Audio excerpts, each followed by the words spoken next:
Everybody. So in this video, I'm going to be talking about Baptists and just their origin, how they came to be, and how they kind of just changed throughout the Great Awakening and the Second Great Awakening. So right now, there are more than 60 distinct groups in the United States that claim the name Baptist in some form or another. All right. And there's an old saying that has to do with Baptists that say they multiply by dividing. What they mean by this is there's so many different groups that define themselves as Baptists that instead of growing one denomination, they just make a new one, whether that's from, what's the word I'm looking for? Whether that's from just conflicts that arise or denominations being originated as cooperative endeavors of churches and associations uniting in order to accomplish a common task that they wouldn't be able to do on their own. And that comes from Bill Leonard.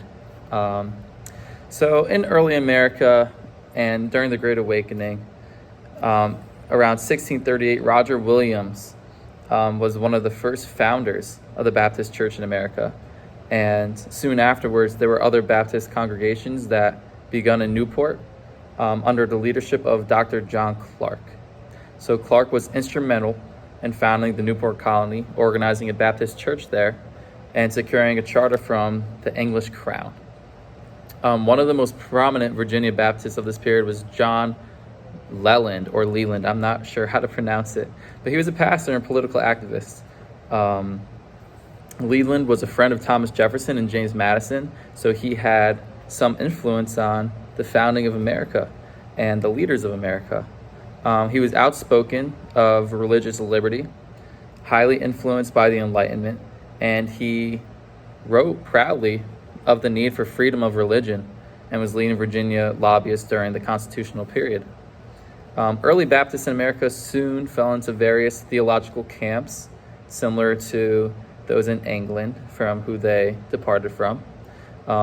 Large number were particular Baptists who promoted Reformed theology and its emphasis on total depravity, election, and predestination. Others were general Baptists who affirmed Arminian beliefs with an emphasis on free will and human cooperation and the salvific process.